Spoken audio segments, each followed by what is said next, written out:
ലൈംഗിക അതിക്രമ കേസിൽ സംവിധായകൻ രഞ്ജിത്ത് റിമാൻഡിൽ. ഈ മാസം 13 വരെയാണ് കോടതി റിമാൻഡ് ചെയ്തത്. രഞ്ജിത്തിനെ എറണാകുളം സബ് ജയിലിലേക്ക് മാറ്റി. രഞ്ജിത്തിന്റെ ജാമ്യാപേക്ഷ എറണാകുളം മജിസ്ട്രേറ്റ് കോടതി ഇന്ന് പരിഗണിക്കും. പരാതി വ്യാജമെന്നാണ് രഞ്ജിത്തിന്റെ വാദം. രഞ്ജിത്തിനെതിരെ തെളിവുണ്ടെന്നും മുൻപും സമാനമായ കേസ് ഉണ്ടായിട്ടുണ്ടെന്നും SIT വാദിച്ചു. ജനുവരി 30-നാണ് അതിക്രമം നടന്നത്. കാരവാനിലെത്തി മോശമായി പെരുമാറിയെന്നാണ് ഇരയുടെ മൊഴി. MK ഷുക്കൂർ ഒപ്പം തന്നെ ഗോപിക അരവിന്ദും കൂടുതൽ വിവരങ്ങളുമായി. ഷുക്കൂർ, എന്താണ് കേസിന്റെ ഏറ്റവും പുതിയതായി പുറത്തുവരുന്ന വിവരങ്ങൾ?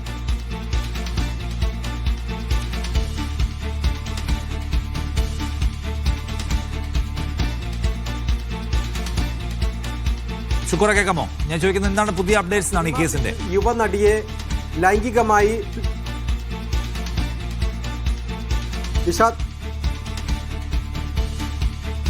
പറയൂ ഷുക്കൂർ, പറയൂ.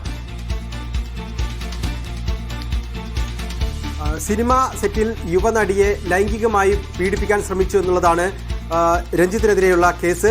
ഈ കേസിൽ കൊച്ചി സിറ്റി പോലീസ് കമ്മീഷണർക്കാണ് യുവനടി പരാതി നൽകിയത്.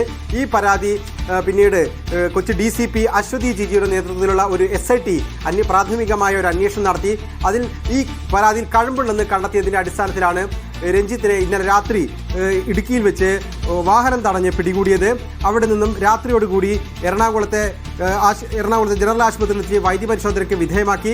എന്നാൽ അദ്ദേഹത്തിന് ചില ഓർഗൻ ട്രാൻസ്പ്ലാന്റേഷനൊക്കെ നടത്തിയിട്ടുള്ളതിനാൽ അദ്ദേഹത്തിന് രാവിലെ വരെ അദ്ദേഹത്തെ നിരീക്ഷണത്തിൽ വെച്ചു. അതിനുശേഷം ഇന്ന് രാവിലെ 7 മണിയോടെയാണ് മജിസ്ട്രേറ്റിന്റെ വീട്ടിൽ ഹാജരാക്കിയത്. മജിസ്ട്രേറ്റ് അദ്ദേഹത്തെ 13 ദിവസത്തേക്ക് റിമാൻഡ് ചെയ്തു. ഈ മാസം 13 വരെ അദ്ദേഹത്തെ ജുഡീഷ്യൽ കസ്റ്റഡിയിൽ വിട്ടുകൊണ്ട് മജിസ്ട്രേറ്റ് ഉത്തരവിട്ടു. അദ്ദേഹത്തിന്റെ ജാമ്യ ഹർജി ഒപ്പം തന്നെ സമർപ്പിച്ചിരുന്നു.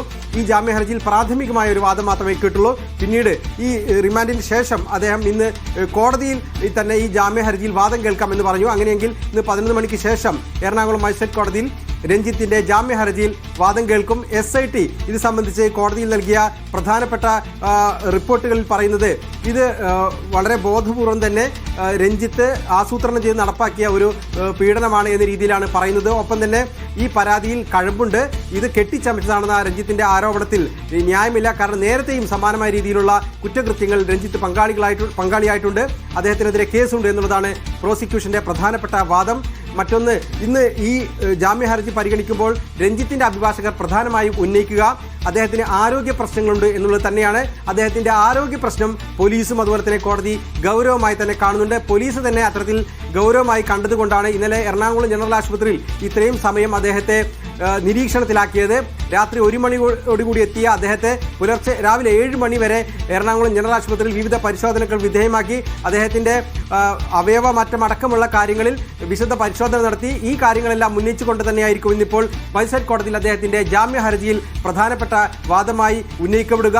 എന്തായാലും അദ്ദേഹം നേരത്തെയും സമാനമായ രീതിയിലുള്ള കുറ്റകൃത്യങ്ങളിൽ അദ്ദേഹം പങ്കാളിയായി എന്ന രീതിയിലുള്ള കേസുകൾ ഉള്ളത് കൊണ്ട് തന്നെ അദ്ദേഹത്തിന് ജാമ്യം ലഭിക്കുക എന്നുള്ളത് ഇപ്പോഴും ദുഷ്കരമാകാനാണ് സാധ്യത. ശരി.